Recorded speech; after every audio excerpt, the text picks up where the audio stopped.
Welcome back. Then we're gonna face Hello, podcast listeners. I'll turn. We're going to you. face each other and have a conversation with each other. We just spent an hour. over an hour Yeah. talking about our topic today. I know. Well, Megan came in and attacked me and made me did. cry first, and then I had to defend myself. I'm just kidding. You I didn't came in attack me. guns blazing. No, it's we haven't fine. seen each other in 3 weeks, and I came in just... I will tell you, I don't think I would have received it so offensively if I hadn't been dealing with the stuff that I was already I dealing with. didn't feel like you were offended. I felt Maybe I hit a nerve. I didn't feel like I... nerve maybe, and I felt like I had to defend and explain that yes, I'm not like that. Yeah. No, it's like this. Yeah. I think I would that have done the same thing. I know you would. Yeah.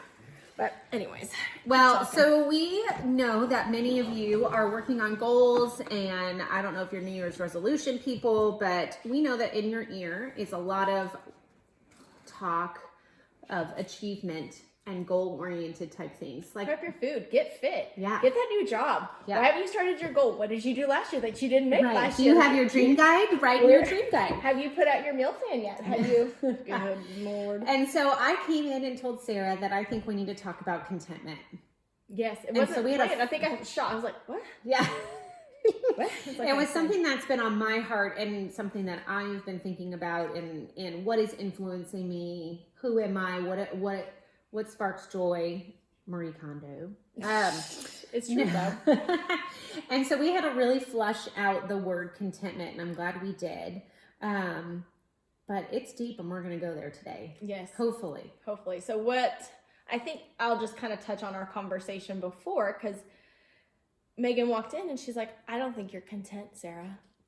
I didn't start there. And I think you're fat too. And your kids are ugly. Any of that. I did not say that. I said, I think we need to talk about contentment. And then And I I said, just- I don't think you're content. No. And I was I like, don't know how we got there. what? And I think what spurred my response was she was correlating contentment with dissatisfaction and lack of joy. And so we had to sit there and flush out what contentment really meant and about what that looks like whenever we're pursuing goals. And she had brought that into the conversation about, well, you're trying to achieve these goals. Why can't you just be content where you're at? And I'm like, how are they connected? Like, isn't there a difference between having a goal and, like, you can have a goal and still be content. Just because you're striving Yes. for more doesn't mean you're Yes. not content. And I think what you thought was when I said contentment means you've got to get rid of all of that. And that's not what I was saying. You have to get rid of all the goals and the dreams and all that. I heard you're not satisfied with your life. Stop. Why are you still trying to do things? Why can't you just be happy with what you have? That's what I heard. And it almost spurred a feeling of ungratefulness. And I'm so far from that. Yeah. I was like, I think it makes you personally. It made me a little personally offended. I'm like, Yeah. oh my god. If anything, I would hope people would describe me as grateful. I think you can be great. I think a person can be grateful and not be content. I think that they can outwardly. Did you see how that happened? Yes. I think, and I'm not saying it's you. Good. I'm saying in general, I can say I am so thankful for. I don't usually drink during the day. Apparently. I am so thankful for my kids and my home and blah, blah, blah. But I'm truly unhappy. Oh, like you feel that? No, way? no. I'm saying that's what I think let's people, talk about I it. think people can outwardly say, I am grateful for my kids, but I'm not happy all the time. I am grateful for my home, but I'm not content in where I'm at. Because so what I'm saying is I think a lot of times what I told Sarah was before you start any new thing, whether you're achieving a fitness goal, a business goal, being a better mom, whatever, or I'm just going to get up on time today, whatever. You have to learn to be content in the moment that you're in the mess that you're in. Maybe that's where it all comes down to, is living messy and being content with the mess. And maybe that's the thing that I am dealing with is life doesn't have to have a certain structure to it. You don't have to, the narrative doesn't have to look like the one that you have written to be content. It can still be messy. Yes, and I think that's where the disconnect is happening. People are not finding the joy in the mess is a nice way to say that. But another way to say that is, I think we have, when we start life, at least I know when I did when I was in my 20s, and probably when I was even younger than that, like you have an idea of what life looks like. Or what you want it to look like. Or what you want it to look like. And the normal picture that everyone else is doing, I want it to look like that. And I struggled very much with contentment, especially when I was first married. I'm like, well, why can't we have a new car? They have a new car. Why can't we have this? And I will tell you, he did tell me a piece of advice that it only took probably the past like 5 or 6 years for me to be like, oh my God, he was so right. I'm grateful my husband is wiser than I am beyond my years. He was like, we're going to live like nobody today so we can live like nobody tomorrow. Yeah. I mean, you could look at that the other way, which will be poor the whole time. Right.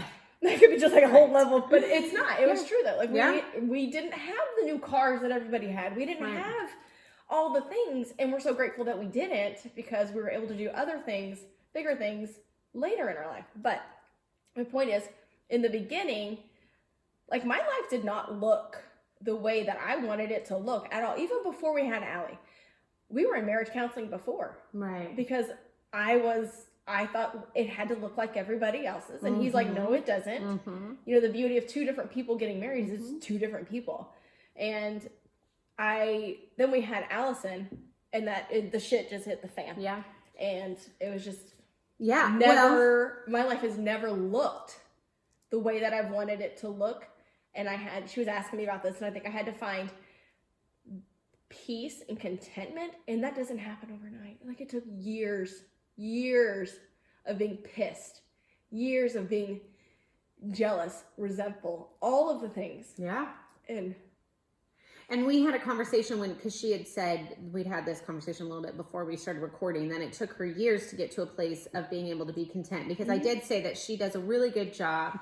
I've known a couple of moms of kids with special needs, and you do a really good job of, when everything feels really tense, Allison's sick, the boys are off the chain, your marriage isn't, Cinderella story, you are able to sit back and take a deep breath and say, but we have one more day with Allison. I've got these 2 boys that are healthy and energetic, and I have a marriage that I know is going to survive because we've been through much harder things. So you have the wherewithal to sit in a situation that's heavy and hard and really messy and identify things that you can find joy, sustainable things that you can find joy in. Your circumstances don't look like there's joy. When people look in, they say, well, there's no joy there. Yeah. That's too hard. But when you sat back and you looked around, you saw your daughter was still here. So you still had time with her.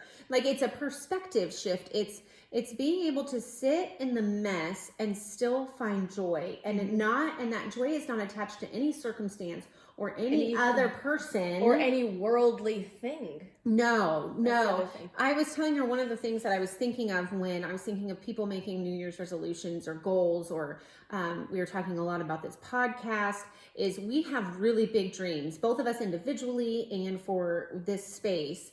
But if we can't sit in the smallness of it right now, then God's never going to be able to entrust us with the bigness later. And it brought me back to Luke 16:10. It says, whoever can be trusted with very little can also be trusted with much. And whoever is dishonest with very little will also be dishonest with much, which that's just different part of the verse. I really want to focus on being able to be trusted with the little. And I really, truly believe that trust with the little means you're content that it doesn't look like you thought it should or would. It's contentment in the mess. Oh, so it takes time to get there. And I think that's what I wanted to touch on. And be patient with yourself, and the more things that you are diligent with, and that we're talking about like being grateful and being patient while our podcast is small. And it's a small podcast. And I even told Megan, I said, God's plan could be just for you and I. It could just be for you and me to cultivate this friendship and not reach as many people as our hearts desire is. But the growth that we're going to have personally is unmatched. Yes. And I was telling her, I was thinking that God works in the little. That's the one thing I've learned. God, he just works in the tiny. I mean, like have you ever just like looked at a butterfly? Yeah. I mean, like things like that. I'm like, God's miracles are in the tiniest, smallest things. But yet our worldly perspective is we don't give credit to those tiny things. We don't give credit, and we don't show accolades to people that are only, I don't know, podcasting to 17 people or teaching 2 people at a time. Mm-hmm. You know, we don't get the accolades from... You don't get the recognition and the reward from the small. No. Yeah. And I want you to talk about how you said you have Yeah. the spiritual reward and Yeah. the... So worldly reward, I made 2 columns this year of goals because there were 3 goals that I've had on my mind and on my heart for a while. And I thought, oh, those are worldly, but they're attached to me doing spiritual things. So it's really easy for me to take my spiritual goals and look for a worldly reward for those spiritual goals. And what I found this year was that they're 2 separate things. Mm-hmm. That my spiritual goals, I might not ever see the fruit of their labor on this side of heaven. Mm-hmm. You look at Moses, he didn't get to walk into the promised land. He got to see it. He didn't get to experience it. Mm-hmm. So, and that happens a lot throughout scripture is these men and women of the Bible do all of these spiritual things and their reward is not here. Mm-hmm. It's beyond here.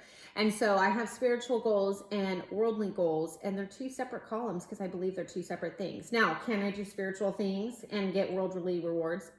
Absolutely. Mm-hmm. But I just think being mindful of the fact that they're kind of living in separate spaces and that God doesn't always reward us with worldly things for spiritual goals or spiritual growth. Mm-hmm. He just doesn't.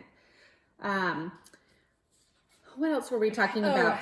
Well, I wanted to talk about, since everyone does talk about health and fitness at this time, and that's kind of my area of expertise. Can I say that? Can I say I'm an expert at that? Yes, you I'll also tell you, can. it's just this year that I realized that was my job.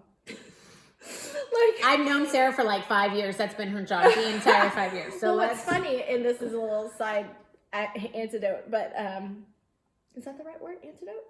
Yeah. Okay. Story. Anyways, I always thought when the kids go to school, then I'm going to go to work. Then I'm going to go to work. But I have worked ever since college in the fitness industry because it was a passion of mine. It was my hobby. I liked it. I got paid at the same time. Great. Wonderful. And now I realize I had this transition last year. I'm like, ooh, crap, this is your job. Yeah. And it shifted my perspective on like how to work my job and how to, like my husband made me make like a P&L sheet. And I'm like, what are you talking about? Can't I just like not get paid? It's fine. But I want to touch on that because I have been, so many people are like, I will feel better when I'm blank. Mm-hmm. I will like myself more when I'm blank. I will be content when this happens. Blank. Yeah. And it's hard to tell people that your physique and those personal goals aren't going to fulfill you. Are they going to make you feel good for a minute? Yeah. They'll make you feel good for a minute. Like, yeah, way to go. Yeah. You know, and I think everyone should be healthy. I think we should all make healthy lifestyles. So I'm talking about, I know there are populations of people that are like, I need to have a 6-pack. I need to have, 13% body fat or 12 or 11 or whatever it is. And how consuming that is ridiculous. Yeah. And so I will tell you, I have been there. I've had the 6-pack and I swear to y'all, I stood in front of the mirror and I go, are you any happier? I said this to myself and I go, no, not really. Let's go eat some chips. Right? I think that to me, we were saying that contentment and goals, they're 2 separate things and that you can be content and still have goals. We're not saying not to have them. Mm-hmm. What we were saying is when you achieve them, and if you weren't content in your life before you achieve those goals, then those goals aren't going to bring contentment to you. Mm-hmm. No, they're just not. I think contentment... You'll be happy that you achieved it for a hot second. And I think it goes right back to material things. Like buying something makes you happy for a hot second, but it doesn't give you lasting joy.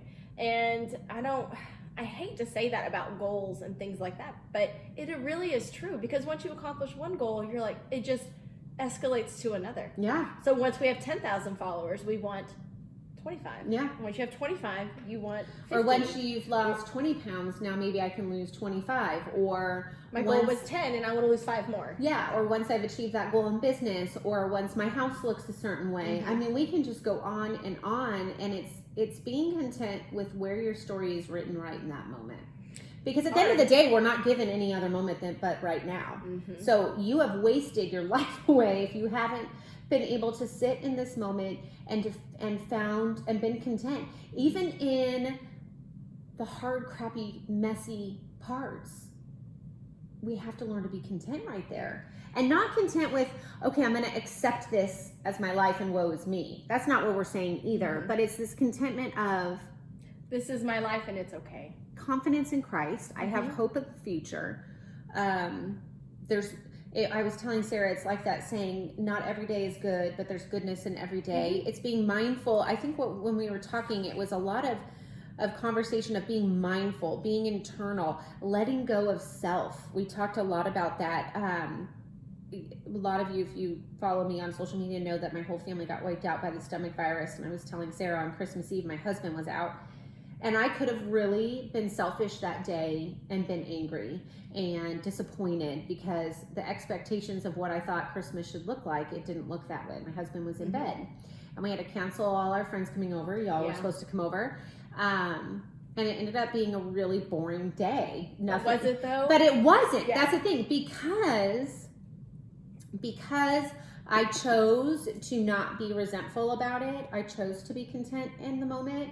It ended up being a really great day. It ended up being a day where my oldest said multiple times, and he ended up getting the stomach virus Christmas morning, that was his favorite Christmas ever. And I think a lot of it had to do with his mom didn't flip out that it didn't look the way that it should have. That I was content building Scott's smoker with Jack and being stuck in horrible traffic trying to look at Christmas lights, but researching YouTubers with my boys and laughing and having a conversation, entering their world. It's moments like those where you sit and you're like, this does not look like I thought it would. I have not lost the weight and I'm putting in all the effort. I failed 85 times and I just can't go on. My story that God is writing looks like crap. It does not look like when I signed up for it. Sister. Right? And it's totally out of my control. We had a lot of conversation about that, like the things that are totally out of your control. But if you sit back and take a deep breath, there are things, there is a life to be content with. There is a hope. It doesn't diminish the hard. It doesn't diminish the mess. It doesn't tell you not to make goals. But it brings joy to it. Yeah, it makes you accept who you are and where you're at and say, I'm going to have confidence in this space right here. And I think our life situation speaks to that to no end. I feel like when people look into our lives and that know us, I think our happiness, even though that's a fleeting thing, but I think our just joy resonates with them because, like, how can they be joyful in that? Yeah. How can they be so happy? Yeah. I don't even have those difficulties, and I'm pissed. Like, Yeah. you know what I mean? They're For sure. pissed. You could be angry with God and angry at life.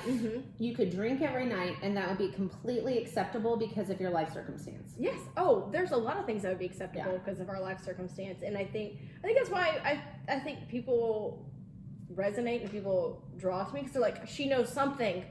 You have some kind of She's magic. got some secret. kind of magic because she's happy in that situation. Yeah. Surely I can be happy, and that's an honest truth. People literally tell you that. So I will tell you, it took years. My life did not look the way I thought it would be at all. And I had a moment where I realized it's way better than I thought it would be. Yeah. Doesn't that sound, it sounds so wrong considering what we deal with. Yeah. But the experiences that we've had and how God has reached us is just beyond any freaking house I could have bought. Yeah. Any job I could have had. Yeah. Any of the things that I thought were going to make me happy. It took a while. It took a long time, but it was worth the walk. And now I can tell you to this day, whenever, like, Clifton and I, we play a game called Worst Case Scenario Game. Yeah. I think, do they play that on, like, The Story of Us or something? I've seen that somewhere else. I don't know. I talk about the answering the what ifs. Oh, so we'll be with each other and we'll be dealing with a hard situation, like, and I tend to be the one, he's more even keel. And I'm like, oh my God, what are we going to do? It's like this and like this. And he's like, simmer down. He's like, do we have clothes on our body? I'm like, yes. He's like, have our kids ever gone hungry? No. But I mean, we do play the worst case scenario game. We're like, we go, what's the worst case scenario? Allie passes away. Well, that's okay. Yeah. But it's okay because promised. you know where she's going to be. And you also know she's not yours. That's the other thing. And I think that's something that I think it's hard for people to understand who maybe aren't deep in their faith, or that our children aren't promised. We aren't promised healthy children. We aren't promised children.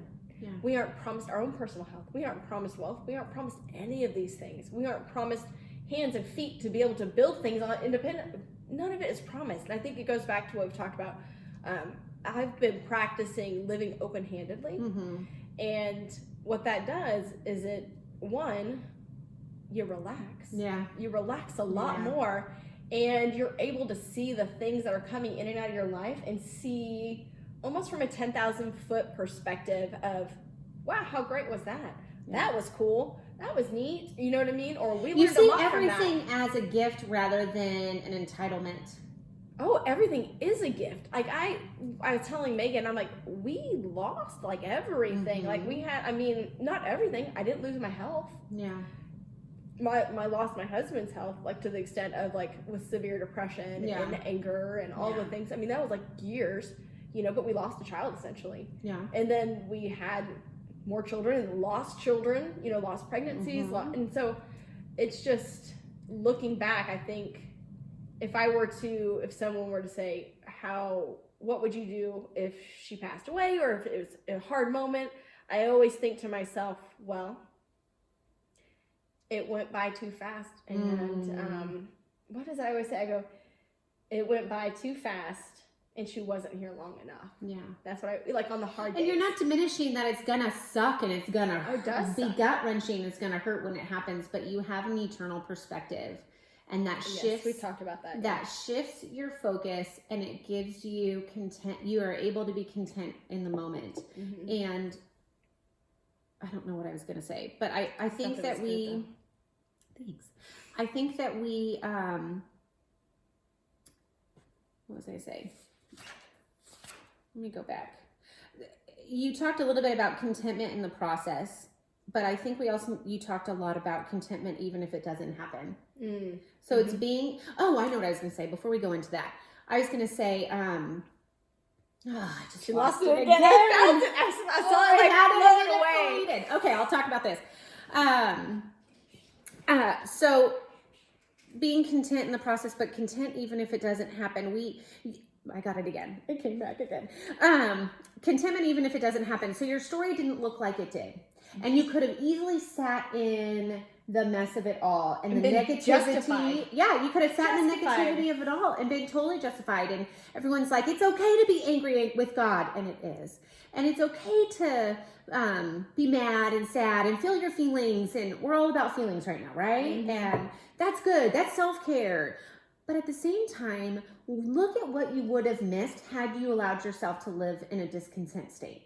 Well, I've lived in that discontent state and I realized I can't lose any more days. Yeah. I'm like, I cannot, how many more days am I going to lose to this sadness? Yeah. How many more days am I going to miss? Yeah. And I don't know, like that kind of just shifted things for me. And I'm like, I can't lose another day to depression. I can't lose another day to sadness. Yeah. Does that mean I'm not sad? No. I've been tearing up this whole dang thing. She made me cry earlier. It doesn't mean I'm sad, but I mean, it's a sad situation. And I think, well, we talked a little bit about that. And I said, you got to feel it because if you don't allow yourself to feel it, then that's unhealthy too. And it's like, you have to mourn the loss of what you thought life was going to look like. But then you can't pitch your tent in that. You can't pitch your tent and live in the morning. And I see so many, MOURNING, I see so many people living in the mourning and the sadness of it rather than saying, that really sucked and that really hurt. But there's this whole life right here in front of me being lived out. And I'm on the outside, not enjoying 1 second of it. Well, and I don't know if I wanted to get into this, but I was explaining to Megan that there's like a deep grief. Like there's sadness about, for sure, I didn't go finish college. Like there might be sadness about that. Or I didn't, but when you lose, like I was telling her about another mother who lost a child. And when you essentially having Allie, we lost a child. For sure. Even though we have Allie, we lost the child we thought we were going to have. You lost the whole life that you thought you were going to have with her. And I was explaining to Megan, I was like, it's a deep grief that doesn't go away. Yeah. It doesn't go away at all. I mean, I'm almost 13 years in. The pain is just as real. Yeah.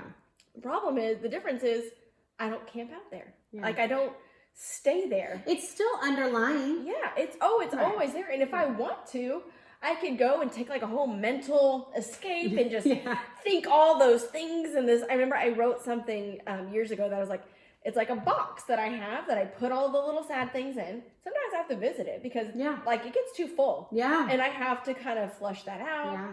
And the other mother that I had talked about, she had lost a child, and she's like, and I've just been busy ever since. She was like, I've just been distracting myself and not wanting to sit still. She still will take moments and reflect, like on the anniversary of his death and things like that. But again, she and I don't know her, but I can see I could see that busyness. I could see that lots of different ways. So she busies herself. Other people might over exercise or binge watch Netflix or drink too much, or so it's all something hurts, and so we're responding with a negative response. We've talked a little bit about this on the podcast, and instead of letting it hurt and then looking at life and still being content.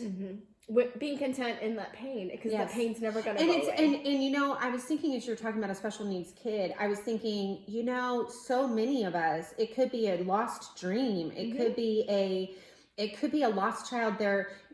We all have a story for our kids and what we think their life is going to look like. And when it doesn't go down that road, that's devastating. You have to mourn that loss.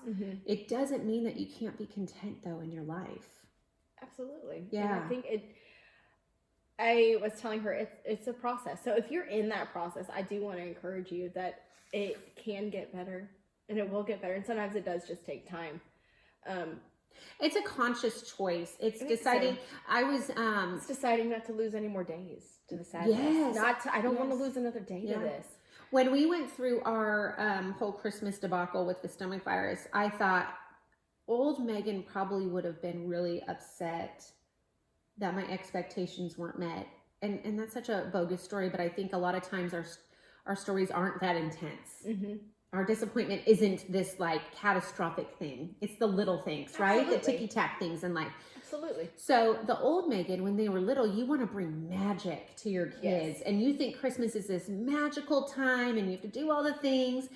And I think it was the whole breaking perfect for me and my booger blanket moment of really reassessing my life and being cognizant of what am I putting the responsibility on to bring joy to my life and to bring contentment in my life? It shouldn't be on anything or anybody. It should not be on a circumstance. It's not on another person. It's not my spouse. It's not how my life stories played out. Contentment is this underlying internal joy. That you're going to be okay no matter if it all falls away. Yeah. Will you be sad? Yeah, but that'll be fleeting. The joy will not go away. No, and it's this deep internal kind of thing that is almost inexplicable. And if you don't have a faith, it might be really hard to find. Because when you don't have the faith, you're looking outwardly for things to bring you contentment and to bring you joy. So meeting that goal or that New Year's resolution, that's going to be it. That's going to be the thing that's going to make me content and full of joy. And then you get there, like you said, and you sit in front of the mirror and you look at yourself and you're like, well, I'm here. And it's not what I thought it would be. Yeah, like there's no like fireworks going off. Yeah. You know what I mean? I mean, and I kind of hesitate to share that story because I don't want to discourage people to pursue goals. Right. And so I would like to just say, and it's like someone saying, money doesn't make you happy. Well, I've never been rich. I don't know. Maybe it will. Right. But I have been, let me just say. You've been rich? No. Shoot, she needs to buy me toys. But I have been in a place where I've been scrounging pennies. Like, I don't know if we're going to be able to buy groceries this week. I have been there as a child. I've been there in my early married years, the first 5 or 6 years, really. And I've been in a place of financial stability. Neither is better than the other. I mean, obviously, it's nice to be able to pay your bills. It's nice to eat. Don't get me wrong. And it's nice to eat. Yes. But it doesn't change my contentment or my joy. Do you know what I'm saying? Absolutely. Like both situations, I don't know. It's like when you go to a third world country and everyone goes, well, why are these kids so happy? It's almost harder to be in a nation where you have so much. I think about that a lot, our Western way of thinking. We have so much that all of a sudden we feel like that's what we're entitled to. That's what we're promised. we misconstrue the Bible, that we're promised health and happiness, and we're really in a season of us. There's a lot of mental health issues, I think, because we were in such a season of not feeling pain. Well, absolutely. We're in a season of everyone projecting an image of happiness and contentment. Not even contentment, just happiness and prettiness. Yeah. Happiness and prettiness. And we think when we don't have that it means I've done something wrong. Yeah. And you're talking about the American life. Is that what you were talking? You're saying Yeah. like the Bible. Yeah. So it made me think. So I have a friend of mine that refers to. She's like, "You're not hungry. You're American hungry." Yes, And it's I'm so like, true. it's true. And maybe that's it. We're trying to get to American contentedness. You're not poor. You're American rich. You're American poor. There it is. That's what I should say. For sure. You're American poor. So we Calm are down. trying to attain American contentment, and it's just not. It's not. That's not possible. contentment. No, it's not. Because it has nothing to do with. We're all searching for, like you said, people look at you and they're like, what does she have? Mm-hmm. She has something that she can give me. Think about all the diets that are out there, the pills, the drinks, the whatever. We're all looking for the magic pill that's going to make us happy. And what we don't realize is that it's inside of us. Mm-hmm. And it's been there all along. And I will tell you, there's a lot of people who'll turn the podcast off right now. They're going to be like, yeah, that's crap. No, it's not inside of me. I need to go buy a new purse. Yeah. Which is a fun thing. Not a bad thing. But I want to go back to the goal thing, because I do too, because I wanted to talk about the and we start really with don't goal. want you to think that having goals or dreams or aspirations is Striving wrong, for or more. striving for more is wrong. It is not. If anything, we would love for you to strive to get healthier mind, body, and spirit, not just physically. What we're saying is those goals are never going to be good enough for you if you're not content with who you are today. So I like the way that I put it out there. So especially the first year, we start. Yeah. It's a fresh start. Yeah. Everything's start. We're starting our diet. We're starting our budget. We're starting our family time. I'm going to read the Bible. I'm reading the Bible. I've got the app that tells me which to read every day, Bible in a year. Yes, yes. So there's the start, there's the work phase, and then there's the goal. Yeah. And I think what you and I are both speaking to is having contentment in that work phase, and still being okay if that goal changes or doesn't. You don't reach it, and being able to look back at the work phase of your process and being okay with, well, you know what? I may not have achieved my goal, but gosh dang, I sure learned a lot more than I thought I was going to learn. I sure am a lot farther than I thought I was going to be. Or I could handle a lot more. You talked a lot about that with Allison and nurses, that if you didn't go through a work phase of having to let go of a nurse you entrusted for a very long time, and it worked out for you guys, then you had to go through this work phase of like going through nurses and not having nurses. But at the end of it, you said, I realized I could do things that I didn't know I could do before. Oh yeah, so same thing. If you don't reach your goal, even if you never reach that goal, you've learned something about yourself that you didn't know before, about something else that you didn't know before. You learned that you failed and you didn't die. That's what you said. Like, I learned that I didn't die. We were okay. I'm still here. I'm still here, and everyone's clothed, and nobody. Yeah. The one thing about when you do achieve your goal, what happens, I feel, is like you get an appreciation for the work phase. I think that's your reward at the goal.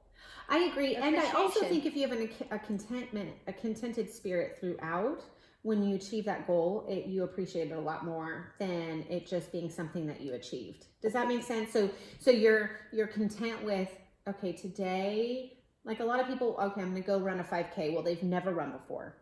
So they get out and try to run, and they're like, oh, this is terrible. Oh, I'm going to vomit. When did I get asthma at 32? Yes. Instead of going out and saying, okay, my goal is a 5K, I'm going to walk around the block today, or I'm just going to get my body up and move today. My husband is so guilty of this. He will be like, I need to lose, this is literally the life he's living right now. I need to lose 40 pounds. I'm like, yes, great, awesome. You won't snore. Yay. This is going to be amazing. I want to put a pillow over your face. And so he used to be super fit. I say used to be. He's not super fit. He would even say he's not super fit right now. And so now I've told him, I'm like, babe, make your goal 3 days a week. 3 days a week, full body. Let's do functional movement, full Right. body. I mean, he's got a freaking personal trainer that he lives with. Right. But yet, who will make his food for him, do all of his things, but it's still not, he wasn't ready for that. So now he has gotten back into it, and he's like working out like everybody else is and trying to achieve this goal. And I forgot where I was going with the story, but the end is funny. He's like, I hurt my knee. He's literally already gotten a knee brace. Because he thought, because like the 5K, Like he went too far too fast. And that was my fault. I did make him run sprints on the field. So I will say that he's like, I need to lose 40 pounds before I can run again. And so he learned, hey, I'm not at the phase where I can run. I'm at old man phase. I have to wear this knee brace. Right. And then yesterday he's like, my tricep hurts so bad. I think I just had to do my tricep. He's like, I only had 80 pounds. And I'm like, really? But 80 instead pounds? of being completely like feeling like a failure, he's content with the process and the progress. And that is the hardest part. I agree. I think Because you just think you fail. And I really think a lot of times that's why people don't achieve their goals or their dreams die. I think there's ego involved in that too. You have a higher expectation Let go of self. We said of that your earlier. performance Yeah. than what your body can really is ready for, or what you are mentally or emotionally ready for. Yeah. And I think having a appropriate expectation. But you might not know that expectation until you get out and fail. Absolutely. Yeah. I mean, he didn't know he couldn't run 40-yard sprints with his wife until he did it, and he's like, "Oh crap!" Yeah. I think I told my MCL. Yes, I think it's a letting go of self and letting go of. It's a lot of surrender. It's a lot of surrender. It's a daily surrender. It is, even sometimes a moment by moment, and to be able to say, I sometimes when I'm not feeling it, when I'm feeling down and just I don't know, wanting to live in my crap, I'll pray a prayer, and it was something someone else said, and it just one of those things that stick with you, and it's help me see the goodness of the Lord in the land of the living. Like even if it's just I love that. even if it's just a Put sliver that on of a shirt. goodness, I love right? that so well, much. it's a Bible verse. I can't take credit. It's in I the song. love that. But let me see just a sliver of goodness, because sometimes that's all it takes is someone smiling at you or being kind to you. Can jumpstart your Can spur contentment you. into that joy. But yeah, I think we just really wanted to talk about you being content with your life, and not to say you don't have goals and things to achieve, but being able to be content in that moment, so that when you get to those goals or those things happen in your life, you appreciate them that much more. It's not like you were owed them. No, and that there's appreciation, and there is the value in what you've learned is just immeasurable, more than what you thought could even be there. Yeah, and it's sustainable. This Absolutely. constant striving for goals or what you think life should look like, or wanting that life, like you said, you're wasting a day, you're wasting a moment away, and it's not sustainable. Contentment is sustainable. It's the only thing that's sustainable. I thought it was good. It was good too. I'm glad that we talked before, I am too. because it would have been a 2-hour podcast. I agree. And we would have had to cut it off. I agree. I mean, that is the thing where if we wanted to have an editor, that's where we would use them. We would start the record button and like talk at the it out beginning of our conversation. and talk it out. So think about that. I am going to think about that. Well, I'm thinking I want to learn to be the editor. Well, then yes. Remember, I said I want to learn to put videos together, I'm down and with I that. did that.